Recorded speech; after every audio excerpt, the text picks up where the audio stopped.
Bienvenue à Finances fondamentales, un autre épisode bonus, cette fois-ci l'épisode 2 avec Simon-Pierre Gingras de Roy Lévesque et Associés, donc un cabinet expert en conseil financier situé à Magog. Donc ceux qui n'ont pas écouté le premier épisode bonus, je vous invite à l'écouter, il a été publié dans le mois de mai. Donc on avait parlé en fait, ce que Simon-Pierre vient présenter, c'est la pyramide de la création de richesse. Donc il y a comme deux grosses étapes dans cette pyramide-là. Il y a la fondation où tu vas créer ta base solide de ta maison, de ton patrimoine. Et ensuite, tu vas essayer d'accélérer ça, donc de faire grandir ton patrimoine. Donc, le premier épisode qu'on avait eu ensemble, on avait abordé le premier niveau de la fondation du patrimoine. Il y en a trois.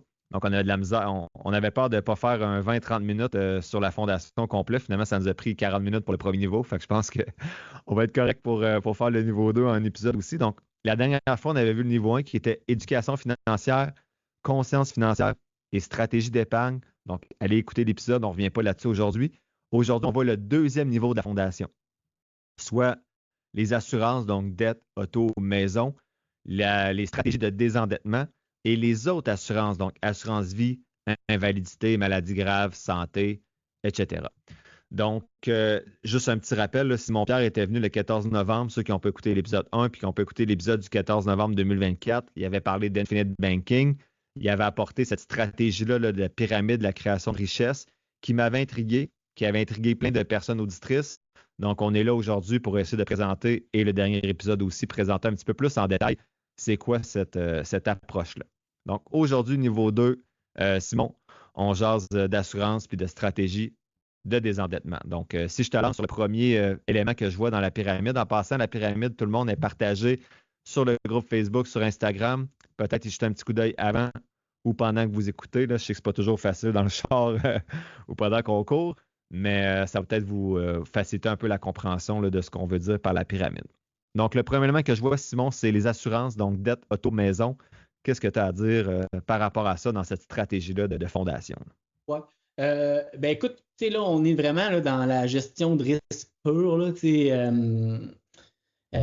Puis, tu sais, dans la pyramide, là, ils sont divisés en deux, mais tu sais, en réalité, là, c'est un, mais c'est juste que j'aime faire la différence. Tu sais, dans le domaine des assurances, il y a l'assurance de dommages, puis il y a l'assurance de personnes.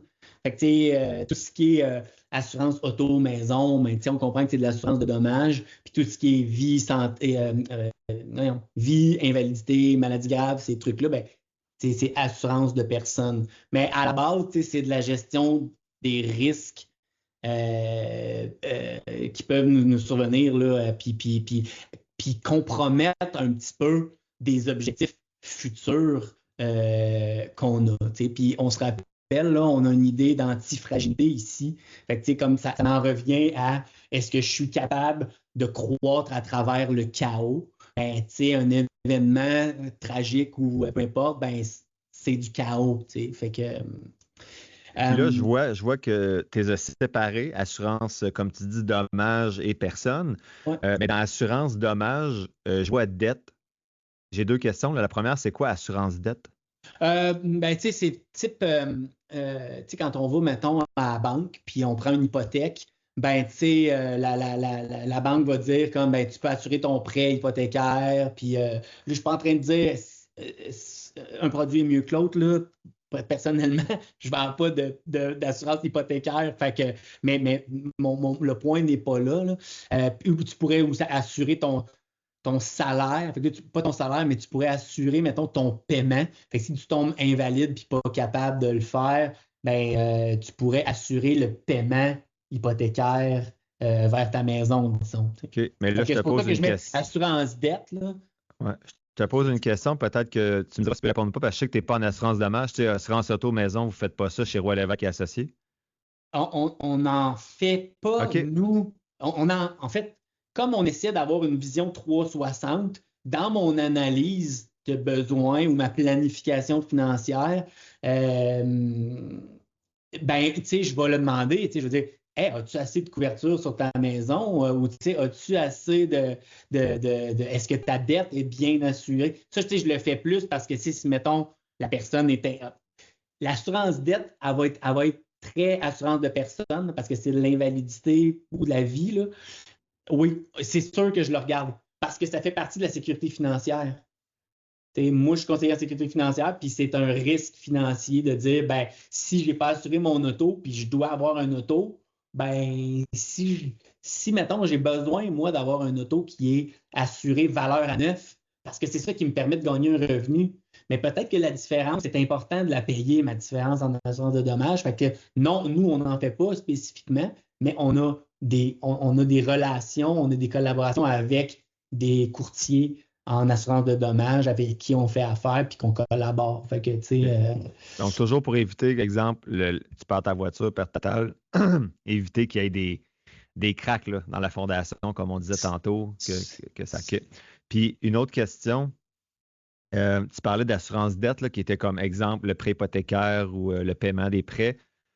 Puis, tu as dit assurance à validité. Puis, je te pose la question, je ne sais pas si tu peux répondre, mais exemple, j'arrive chez vous, j'ai une hypothèque, on va dire, qui n'est pas assurée, puis je n'ai pas d'assurance à validité. Ma compréhension, je pense que c'est mieux d'aller vers l'assurance invalidité parce que si tu perds ton travail, l'assurance invalidité va couvrir plus de choses que juste l'hypothèque. Alors que si tu couvres l'hypothèque, mais que on va dire que tu te blesses au travail, tu n'as pas d'assurance invalidité, ton hypothèque va être assurée, mais tu n'auras pas les sous pour exemple l'épicerie ou les autres dépenses. Fait est-ce que c'est obligatoire d'avoir. Il me semble que moi, je n'ai pas d'assurance hypothécaire. Je pense, non, j'en ai pas, mais j'ai une assurance invalidité, une assurance vie. ben exactement, c'est ça. C'est ça, Oui, c'est oui. correct dans ce cas-là. Tu n'es pas obligé Oui, d'avoir les absolument. deux. OK, Non, tu OK. n'es pas obligé d'avoir les deux. C'est pour ça que je dis, moi, je ne suis pas nécessairement un vendu des assurances hypothécaires parce que l'assurance hypothécaire, on comprend que c'est la banque qui se protège, elle, de ta mort ou du résultat de ton invalidité. En fait, c'est un crédit invalidité, ce n'est pas une assurance invalidité. C'est pour ça que je dis ils vont couvrir le prêt, mais ils ne vont pas dire tu faisais 5 000 on va donner 5 000 et ça, alors que l'assurance invalidité pure, du côté assurance de personne, bien, on va dire comme ton salaire, c'était combien? 5 000, on va te donner 5 000, puis tu payeras bien tu as ton même cash flow, là, en fait, que tu Ouais. payeras ton 1500 d'hypothèque que tu payais. Fait que là, c'est ça, du côté, mettons, hypothécaire, c'est la banque, c'est l'institution financière qui se protège, elle. Puis du côté assurance de personne, c'est tu te protèges toi et ta famille. Ouais. Puis là, je sais que tu n'es pas allé là tantôt parce que tu peux peut-être pas le dire, mais si moi je peux me positionner, j'aime mieux aller dans ce cas-là du côté assurance de la personne que du côté assurance dette avec le prêt hypothécaire parce que puis ce que j'avais entendu à l'époque quand je m'étais assuré, puis là maintenant j'en suis sûr, là, c'est que les banques vont protéger le prêt, mais tu payes toujours la même prime, mais la protection diminue en même temps que le prêt. Alors ouais, que si tu te prends une assurance invalidité pour couvrir, exemple, ou une assurance vie là, pour couvrir ce qui peut arriver pour que ton prêt soit payé par la suite, ben ça reste toujours le même montant. Tu sais, exemple, tu prends 300 000 parce que c'est une hypothèque de 300 000, tu payes telle prime, mais quand tu meurs, même si ton hypothèque est à 100 000 qui reste, ben tu vas avoir 300 000. La personne qui bon, reste fera ce qu'avec le 200 000, alors que je pense qu'avec les banques, tu te corrigeras, je me trompe, si tu prends une assurance 300 000, tu vas payer la même prime, mais quand ton assurance va être rendue à 50 000, tu payes quand même la même prime. Mais si tu meurs, ben tu vas juste recevoir 50 000. ouais, ben exactement. Tu OK. as absolument raison. Là. Il y a plus de facteurs que ça, même que moi, je trouve qu'ils sont des désavantages. On pourrait en parler longtemps, mais je pense que ça se résume à contrôle.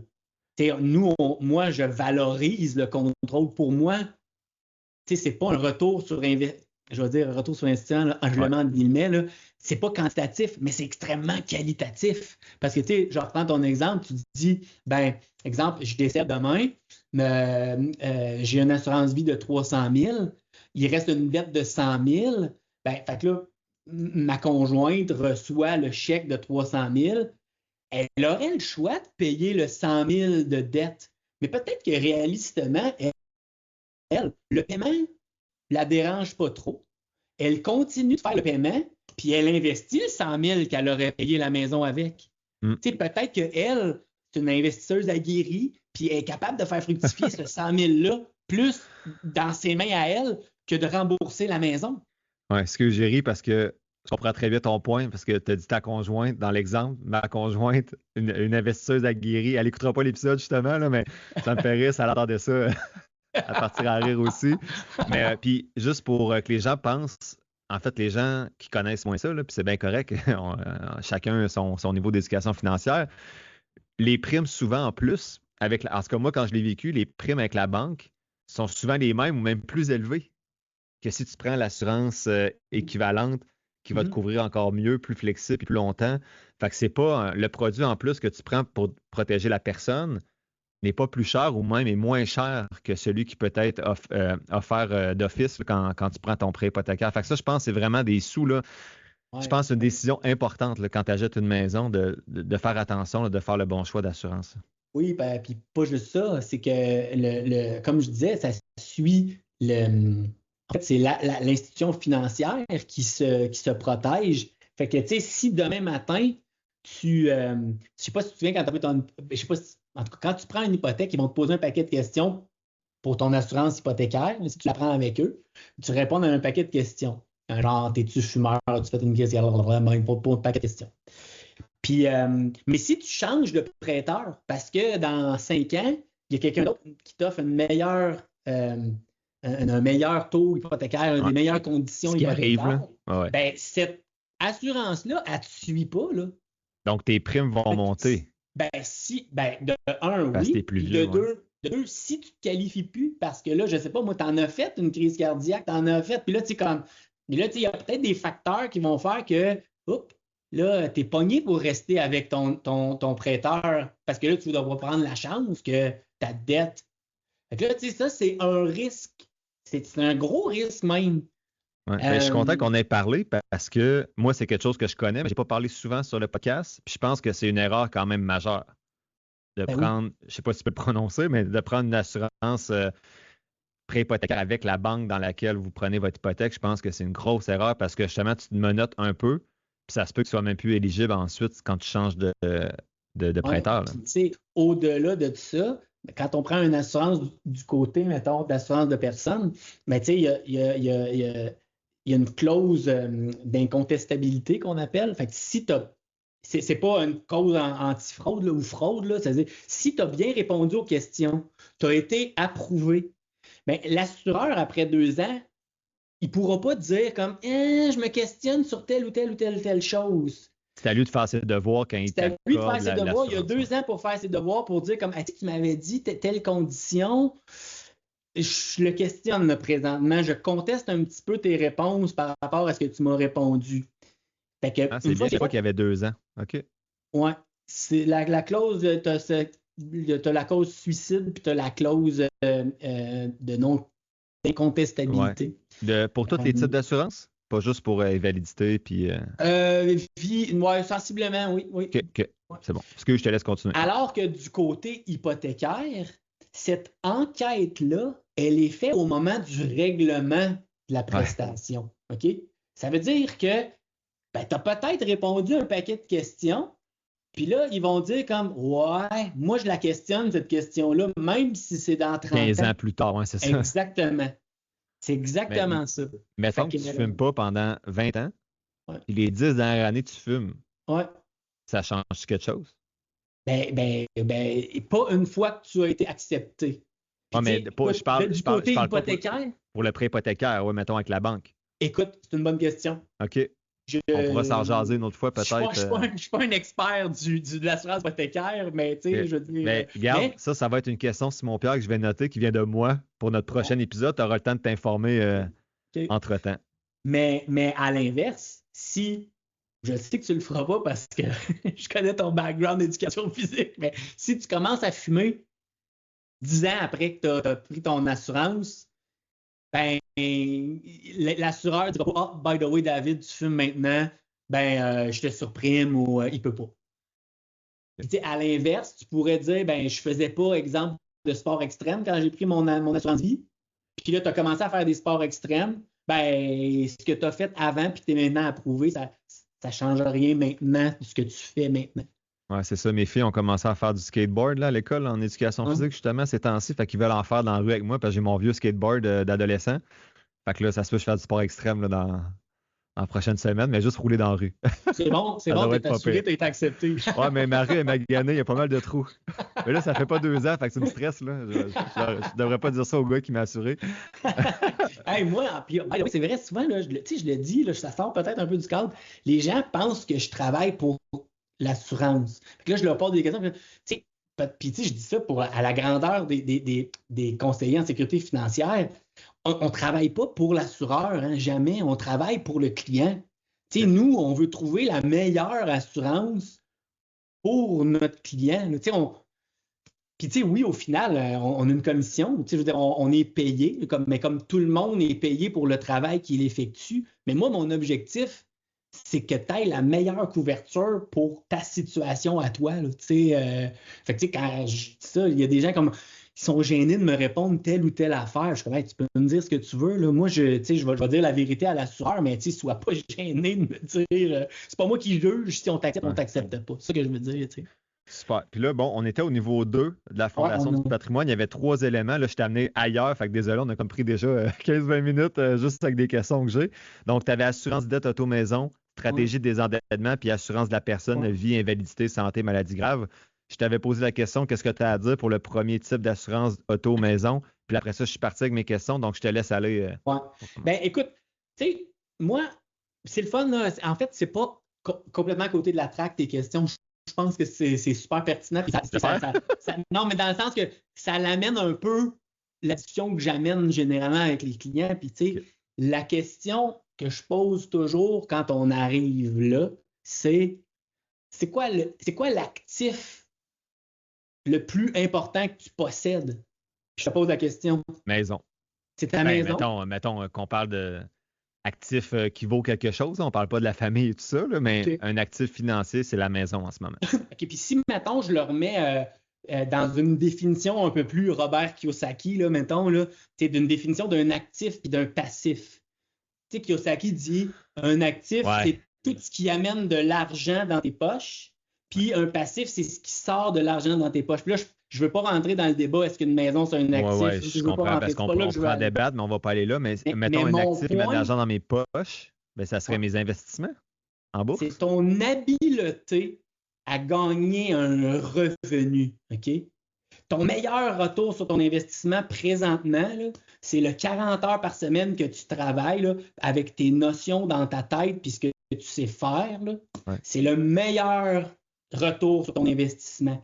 Si tu fais, exemple, là, je ne veux pas parler de ton salaire, mais disons la personne qui gagne. Ben, j'en parle sur le podcast. Là. Fait que je fais à peu près 110 000 là, comme prof. 100 000 ben, par année, 40 heures, c'est un Christy de bon retour sur investissement, dépendamment de qu'est-ce qu'elle a étudié là, aussi. Là, fait que c'est pour ça que souvent, moi, je dis, tu dois protéger ça, cette habileté-là à gagner un revenu. Fait que si je suis dans la case assurance de personne, moi, je vais toujours regarder l'invalidité en premier. Puis tu sais, souvent, on a la chance de dire, je t'assure à travers mon travail, c'est cool, ça c'est super. Là où est-ce qu'il faut qu'on regarde, c'est attention, regarde bien les clauses dans ton contrat d'assurance. Combien est couvert? Combien de temps c'est couvert? Des fois, c'est combien de temps aussi à partir de la blessure? Tu sais, t'en as que c'est super rapide, puis t'en as que ça peut prendre 1 mois et demi. Fait que pendant 1 mois et demi, t'as pas de salaire, puis après, je dis 1 mois et demi, là, c'est des chiffres en l'air, là, mais c'est peut-être 4 semaines. Mais tu sais, il faut que tu vives quand même 1 mois, mettons, sans salaire avant d'obtenir les primes. Puis ça, c'est pas tout le monde qui peut se le permettre, malheureusement. Là. Je pense qu'il faudrait être capable de se le permettre, mais je pense que c'est pas tout le monde qui peut. Là. Exactement.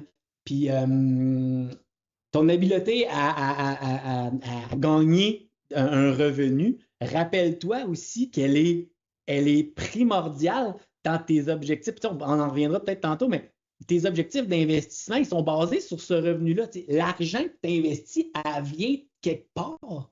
Fait que là, si tu es pris à pu être capable d'en mettre, et en plus de devoir décaisser dans ton futur, parce que si tu dois utiliser de l'argent aujourd'hui, tu es en train d'handicaper un objectif futur, ben c'est important, ça, ce bout-là. Puis tu sais, les gens disent comme ouais, mais tu sais, je me ferai jamais mal. Puis tu sais, c'est pas. Ce qu'on essaye c'est pas si tu te casses une jambe, là, c'est pas. C'est si tu fais une dépression. C'est rendu beaucoup ça, là, santé mentale. Tu comprends? Puis, tu sais, les statistiques sont qu'une invalidité qui dure plus de 90 jours va durer en moyenne plus de 2 ans ou 2 ans. Fait que, tu sais, Moi, comme. c'est fou, là. Je suis dans un domaine, là, les profs d'université là, travaillent 75 heures semaine, là, fait qu'ils finissent tous par faire des dépressions. Puis c'est fou, là, dans les 5 dernières années, je pense que ça doit être 80% là, des cas d'invalidité que c'est de la santé mentale, là. Mm, Fait que, puis les mm, primes montent un peu à cause de ça, là, mais c'est bien correct. mm. Mais Fait que, tu sais, ouais, fait que c'est ça. ouais. Fait que l'invalidité, c'est important. On le voit, là, tu sais, puis tu sais, les gens vont peut-être commencer à voir, tu sais, comme les blocs supportent ma pyramide, plus ça va, là, tu sais, protège mon invalidité. Le maladie grave, c'est important aussi, tu sais, pour toi, mais pour mettons, ta conjointe, tes enfants. Tu sais, demain matin, un de tes enfants a une maladie grave, a un cancer, ben, tu sais, moi, à mon niveau, moi personnel, ben, j'ai assuré le salaire de ma blonde pour 1 an parce qu'on a considéré qu'on a pris engagement que si un des enfants a une maladie grave, ben, c'est ma blonde qui va s'en occuper. Puis, ben, on ne veut pas handicaper on veut pas handicaper nos projets futurs. Fait qu'on a assuré l'équivalent de son salaire à elle pour 1 an au niveau des enfants. Puis elle va pouvoir s'occuper des enfants. Puis peut-être que ce fait-là qu'elle va pouvoir prendre du temps, je ne suis pas médecin holistique, là, whatever, mais je prétends que si c'est ma blonde qui s'occupe de la guérison de mes enfants, ben, il y a peut-être des meilleures chances t'en sortes mieux. Ouais. Ben, je trouve ça intéressant parce ben, pas intéressant là, qu'on parle d'enfants malades, là, mais je trouve ça intéressant que tu parles de maladies graves parce que c'est pas quelque chose que j'ai, moi, dans ma stratégie là, de financière. J'ai pas de maladie grave. Puis c'est pour ça que je trouvais ça intéressant l'autre fois quand tu as apporté ça le 14 novembre là, dans l'autre épisode. C'est que j'ai toujours une philosophie, moi, d'être assuré le moins possible. Ça a toujours été ma philosophie. Je sais pas pourquoi, c'est peut-être en grandissant, je sais pas. Mais c'était toujours paye le moins possible pour t'assurer au minimum. Comme ça, tu vas être capable d'épargner puis d'investir davantage. Mm. C'est pour ça que j'aime ta stratégie parce que ça permet on va en parler dans les prochains épisodes, là, mais ça permet de faire les deux en même temps un petit peu. Fait que oui, c'est plus long peut-être partir un peu la partie le fun là, d'investir, mais le produit permet de te protéger tout en développant un patrimoine qui est intéressant d'un point de vue financier. Fait que c'est pour ça que je suis intéressé de t'entendre, parce que le maladie grave, je ne l'ai pas. Est-ce que je vais l'avoir? Je ne sais pas. Je ne dis pas que je change d'idée aujourd'hui en t'écoutant. Là, je prends toujours beaucoup de temps pour réfléchir les choses. Mais tu vois, c'est quelque chose que je n'ai pas dans mon patrimoine. Fait que tu sais, peut-être un cordonnier mal chaussé, mais je ne l'ai pas. Puis c'est pas mal ça. Fait que assurance et validité, je suis d'accord avec toi. Là, pour moi, c'est tu sais, parmi tous les types d'assurance, on dirait que à part auto maison que tu es obligé, là, mais assurance et validité pour les assurances de la personne, on dirait que c'est celle que je dis tout le temps qui est comme obligatoire, peu importe ta situation. Tu sais, il y en a que l'assurance vie, bon, tu n'as pas d'enfant, tu n'as pas de conjoint, tu n'as pas de famille, ben, c'est pas si grave là, si tu n'as pas d'assurance vie, tu vas mourir, les dettes vont s'en aller avec toi au pire ou bien. Mais assurance invalidité, pour moi, que tu sois célibataire, en couple, avec une famille, tout le monde devrait en avoir une. Oui, absolument. Tu es d'accord? Ouais. Je suis absolument d'accord. Mais tu sais, puis la raison pourquoi on a une aversion peut-être aux assurances, c'est que tu sais, on le voit comme une dépense. Tu sais, on est Ouais. habitué de payer des assurances pour un auto, puis qu'on ne pogne jamais d'accident d'auto. Puis là, on voit ça de la même manière. Mais tu sais, l'assurance, c'est pas là dans le but. Tu sais, c'est si le risque se réalise, qu'est-ce que tu fais? C'est pas de dire, ça prévient pas le risque, c'est juste, on se met dans la situation au pire, et si le risque se réalise, ben, Christy, t'es indemne là, de ça, là, tu sais. Fait que moi, je le mets beaucoup plus, au lieu de le voir comme une dépense pure, je le vois comme un frais d'opération. Moi, pour opérer ma famille, si je le mets comme Ouais. si c'était une petite business, ben, mon frais fixe d'opération, il inclut des assurances. Ouais, j'aime cette image-là. Ouais. La business, elle doit payer des frais pour l'électricité, ouais, hein, puis même si elle est fermée la fin de semaine, elle paye l'électricité. Fait que moi, je le vois un petit peu de la même manière. Puis là, je vais faire un bond entre les deux, là, puis parce que là, on tombe en vie, puis ça, c'est vraiment peut-être controversé, puis je sais que toi, c'est pas. On partage pas une même opinion là-dessus. Puis c'est bien correct. On comprend le côté assurance auto, maison, puis ces trucs-là. T'sais. On comprend l'importance que ben, demain matin, si ma maison brûle, ben, je veux avoir une maison. Ouais. Bon. Est-ce que toi, tu assurerais ta maison pour moins qu'elle vaut? Regarde, tu me poses.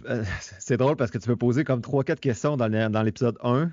J'ai mal répondu. Tu m'as posé une question aujourd'hui, j'ai mal répondu pour l'actif le plus représentatif. Fait que les gens vont se dire comment il a réussi à avoir un post-doctorat, ce gars-là, et ils font toutes des mauvaises réponses. Fait que là, je commence à être stressé comme j'étais à un examen.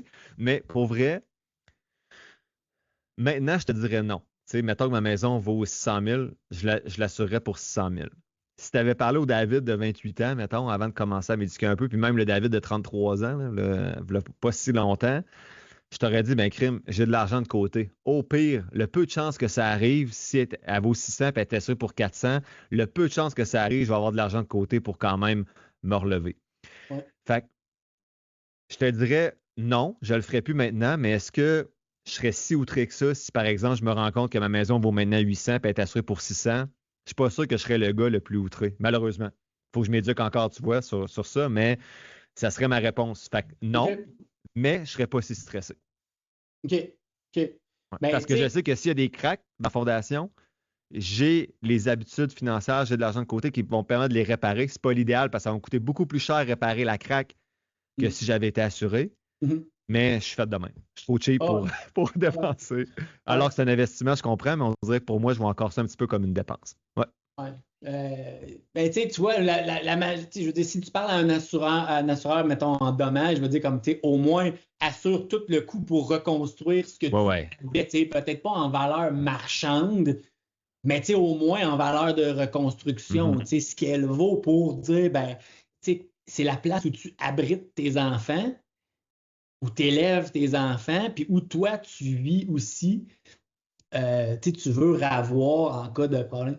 Ben, je l'amène au côté de la vie, puis je Ouais. dis pourquoi, si tu assures ta maison pour le prix qu'elle vaut, pourquoi tu t'assurerais toi là, qui est un des actifs le plus important pour ta famille, pourquoi tu t'assurerais en bas de ta valeur, de la valeur de ta vie humaine? Là, tu sais, je ne suis pas en train de dire que il y a pas, on ne peut pas quantifier la vie de quelqu'un, mais les assureurs le quantifient. Puis, tu sais, c'est ta capacité à gagner un revenu jusqu'au moment que tu ne seras pas capable de gagner un revenu. Ça veut dire que quelqu'un qui est capable de gagner 100 000 par année pour 20 ans, il ne devrait pas être assuré, selon moi. Il a le droit, là. Je ne suis pas en train de dire que c'est mal, je ne suis pas en train de dire que c'est bien. Mais il ne devrait pas s'assurer en bas de 2 millions. OK? Puis la raison est que, oui, oui, tu vas être mort, mais c'est un revenu que tu n'amèneras plus à ta famille. Puis tu sais, Ouais. la pyramide, elle ne s'applique pas juste à toi, là.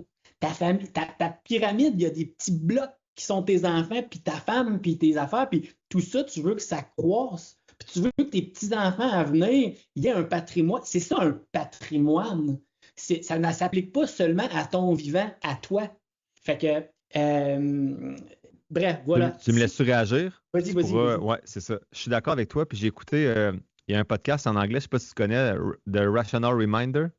C'est Non. Ben Félix. OK. Euh, un gars beaucoup plus intelligent que moi, là, il lit des articles scientifiques, puis il apporte ça, puis c'est vraiment intéressant. Donc, sur ce podcast-là, il parlait justement d'assurance à mener dans un épisode. Je pense que je vais en faire une synthèse à mener. Je suis plus sûr de mon plan de match. Puis avec ses collègues, tout dans le domaine des finances, là, ils présentaient leurs chiffres d'assurance vie selon leur salaire et tout. C'était très intéressant. Puis il était assuré dans des millions. Là. Mhm. Puis il avait la même philosophie que toi. Il voulait que sa femme, pendant 20 ans, pourrait arrêter de travailler, puis pourrait continuer à faire vivre la famille. Puis là, ça m'a fait réfléchir. J'en venais de Trois-Rivières quand j'écoutais ce podcast-là. Puis là, moi, je m'étais dit, puis c'est après ça que je t'ai rencontré, puis que j'ai augmenté mon assurance. Mais on est loin de ce que je Mhm. devrais avoir, j'en suis bien conscient. Ma réflexion, puis la réflexion que j'ai eue avec ma conjointe, puis là, tu pourras réagir à ça, c'est de se dire, mettons que je meurs demain. Elle va recevoir, je pense, en ce moment, avec ce que j'ai avec toi, Industriel Alliance, que j'avais déjà permanent, et ce que j'ai à Job, je pense que ça donne à peu près 500 000. Fait que ça, elle va recevoir 500 000, ce qui est loin du, mettons, 2 millions que je devrais avoir avec le salaire que je génère. Mais tu sais, on s'est parlé, moi, ma blonde. Premièrement, notre philosophie, c'est à maner, les filles vont être autonomes.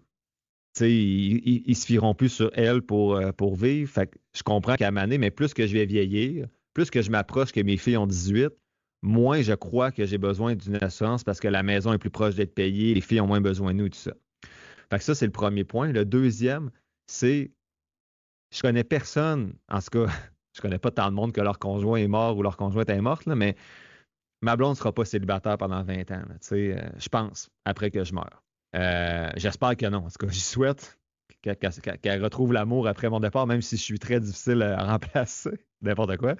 Mais bref, et moi, si ma conjointe meurt, je pense pas que je vais être tout seul pendant 20 ans à ruminer la mort de la femme que j'aimais. Là. Fait que je me dis, pourquoi prévoir faire 100 000 fois 20, alors que dans ma tête, c'était plus 100 000 fois 5. Je pense que dans 5 ans, la vie continue, puis je pense que c'est même beaucoup 5 ans avant de. Puis j'ai jamais vécu de deuil, là. Je parle vraiment à travers mon chapeau. Là. Fait que, désolé s'il y a des gens qui écoutent le podcast et qui disent hey, moi, ça m'a pris 15 ans à me relever. Je suis très naïf là-dedans. Là. Ce que je suis en train de dire là, c'est très naïf. Puis c'est pour ça que je te le partage, pour voir qu'est-ce que tu en penses. Premièrement, les enfants et la famille auront de moins en moins besoin de cet argent-là plus tu vieillis. Fait que là, peut-être que là, ça serait une bonne idée que j'ai 2 millions, mais dans 10 ans, peut-être pas. Puis que le fait que la personne qui reste après va se refaire une vie d'une certaine façon. Là. Puis si ça arrive à 60 ans et elle ne se refait pas une vie après, ben rendu à 60 ans, souvent, tu as un patrimoine qui va être capable de couvrir les coûts de la vie, là, j'espère. Qu'est-ce que tu en penses?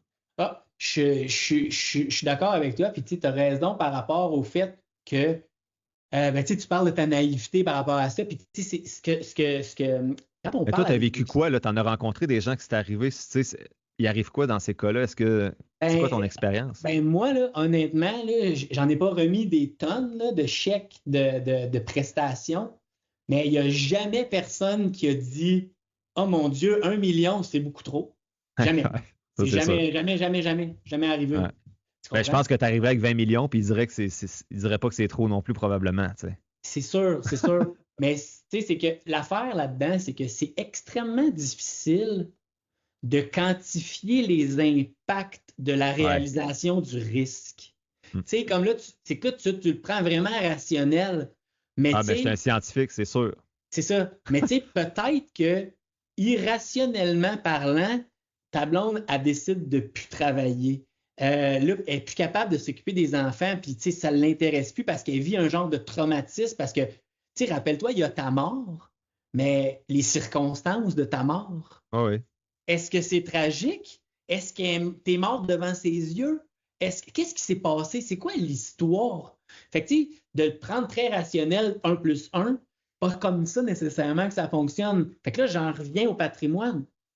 Qu'est-ce qu'elle va handicaper du futur pour pallier le fait que, tu as laissé pas de revenus, le support financier que tu amenais, n'est plus là pour le compenser. Puis non seulement ça, le support émotionnel et amoureux, il n'est plus là non plus. Fait que, comme c'est difficile dans le quantifier. Exemple, je laisse 5 ans de revenus, puis elle en aurait besoin de 10, mais là, il faut qu'elle aille creuser dans tout ce qui était CELI, REER et tout ça. Fait qu'elle repart de zéro, puis là, ça veut dire peut-être qu'elle a eu besoin de consulter beaucoup de psychologues et tout ça, que je ne sais pas si c'est couvert à 100% dans certains contextes, là, mais bref, je comprends ton point, puis je suis content d'en avoir parlé parce que je suis un gars très rationnel, ma blonde dirait trop rationnel. J'ai vraiment un côté peu d'émotions impliquées dans mes décisions, mais je comprends que c'est pas tout le monde qui est même. Puis moi, peut-être que 3 ans après, je serais correct, mais peut-être qu'une autre personne, c'est 10-15. Puis comme tu disais tantôt, on évite que ces fissures-là soient trop dommageables. Fait que c'est pour ça que peut-être c'est intéressant d'avoir plus sur 15-20 ans que sur 5, là, comme moi j'ai dans la tête. Là. Exact. C'est pour ça qu'aussi, il y a c'est à ça que ça sert, les assurances temporaires, les assurances permanentes, puis le blend qu'on vient faire avec les deux. Moi, je suis très vendu assurance permanente, mais je compense les manques par du temporaire. Puis là, je crée des polices qui vont croître efficacement dans le temps, mais le temps que je n'ai pas la couverture que je veux avoir, je la compense avec du temporaire. Là, je suis pas un temporaire 10 ans, mettons, pour couvrir le temps. Au cas qu'il arrive de quoi dans les 10 premières années, ton assurance vie n'est pas rendue assez grosse. Exactement. Alors que là, OK, puis ça coûte pas cher souvent des temporaires. On a pris ensemble, je pense, 20 ans là, qu'on est ensemble. Là. C'est pas grand-chose par mois. Exact. Fait que, bref, c'est le point où je veux en venir, c'est les assurances, c'est pas un party, c'est pas super le fun. Personne ne parle de ça à Noël. Hey, je me suis pris une prime d'assurance vie de 50 000, de 50 $ pour 1 million. Personne ne parle de ça, je le sais, mais. C'est plus fun de parler du Bitcoin puis d'Apple qui fait du. Ouais, c'est sûr. Voilà. Merci, Simon. En tout cas, moi, j'ai trouvé ça super intéressant. Là, puis c'est le fun. On dirait, en tout cas, je jasais avec toi comme si on était sur le patio. Là, fait que c'est le fun. Puis sur ce deuxième niveau-là de fondation, tu sais, dernière fois, je rappelle, on a vu éducation financière, conscience financière, stratégie d'épargne. Un coup que ça s'est fait, ça nous amène à avoir les assurances, dommages, dettes auto-maison et personnes, vie, invalidité, maladie grave. Au centre des deux assurances sur ta pyramide, je vois stratégie de désendettement. Qu'est-ce que ça fait là? Puis de quoi tu veux parler avec ça? Ben, stratégie de, premièrement, désendettement, je ne sais même pas si c'est un, je sais pas si c'est un mot. Je pense que oui. OK, parfait. Il est souligné en rouge sur le PowerPoint, mais je pense pas que c'est une faute. Je pense que c'est OK. juste ça. Je vais vérifier pendant que tu parles. Parce que, tu sais, en fait, c'est une stratégie d'endettement, mais bon.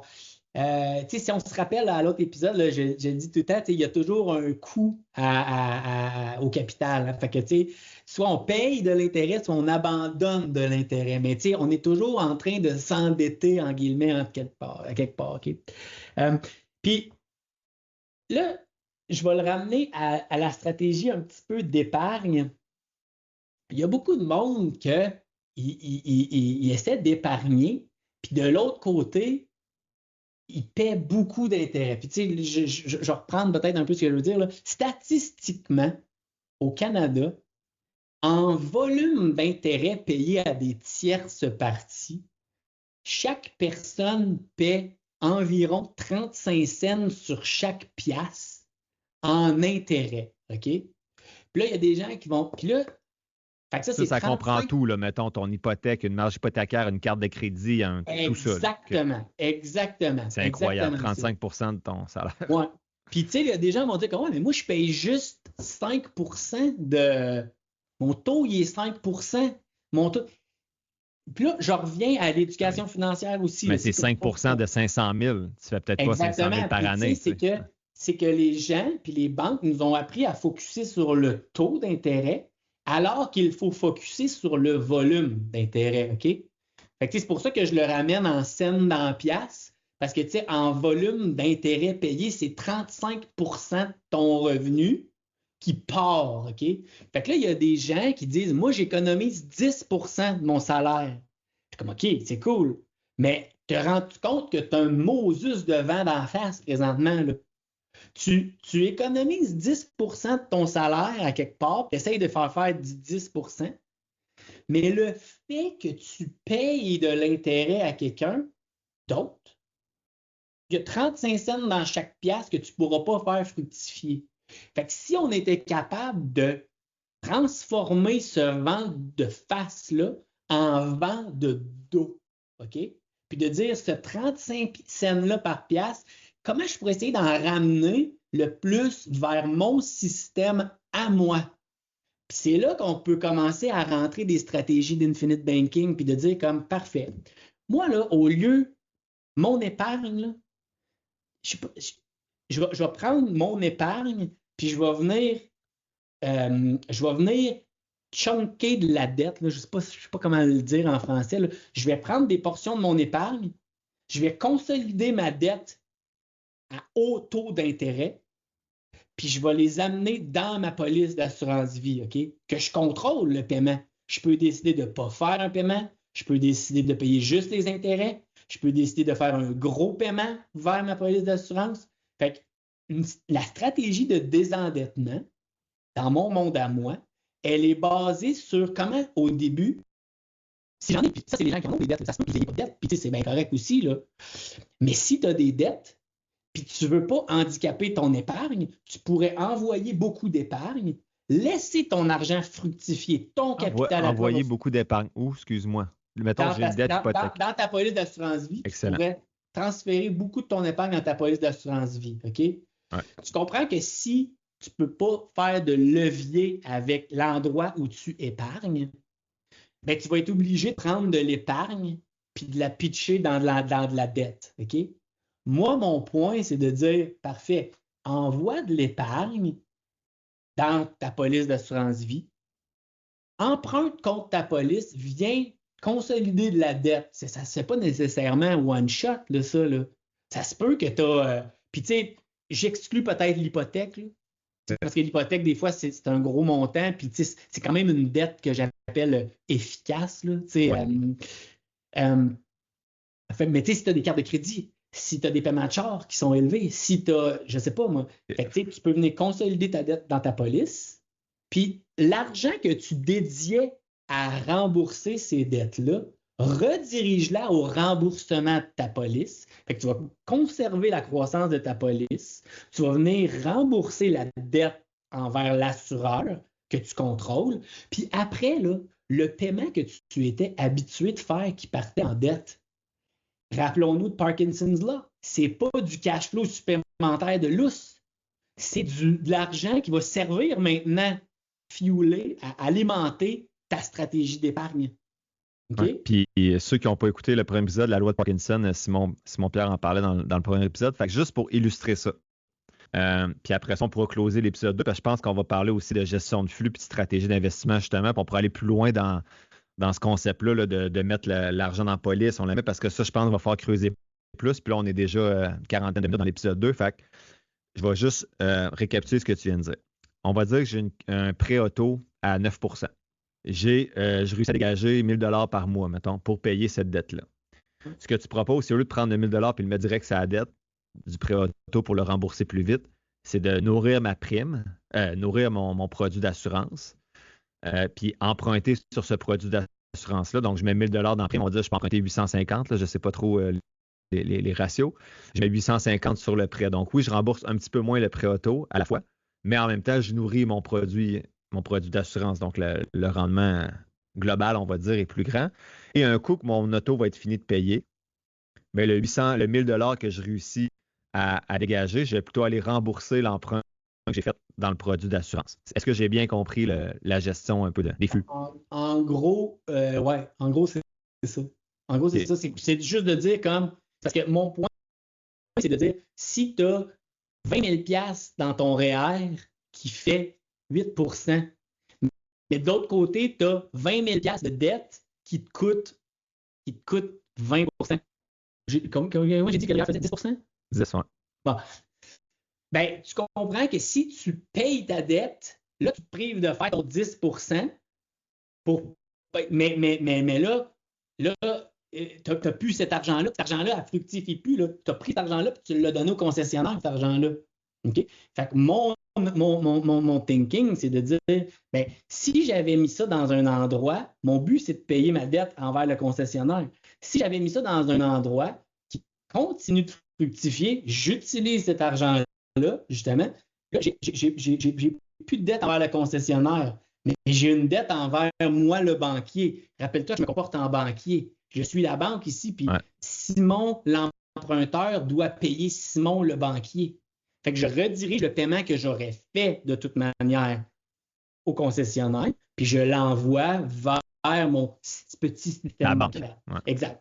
Une fois que j'ai remboursé le prêt envers Simon, le banquier, ben, c'est pas de l'extra monnaie pour aller au cinéma. C'est de l'argent que je vais me servir pour nourrir mon épargne. Ouais. Voilà. C'est super clair. Puis là, on a fait le tour avec ce deuxième épisode-là. Donc, depuis le début, là, on a vu qu'il faut s'éduquer, prendre conscience de ses finances avec budget, bilan, développer une stratégie d'épargne. Une fois que ça c'est fait, bien là, on peut aller chercher les produits d'assurance qui permettent de protéger notre patrimoine adéquatement. Et on peut utiliser la première étape, c'est de se désendetter en utilisant le produit d'assurance. Donc, dans le prochain épisode, l'épisode 3, on va voir la protection des actifs et la planification successorale. Avant de clore l'épisode, Simon-Pierre, as-tu des choses à ajouter sur ce qu'on vient de discuter? Pas nécessairement. Juste, je sais que c'est plate, mais tu sais, assurez-vous. C'est ça que j'ai rajouté.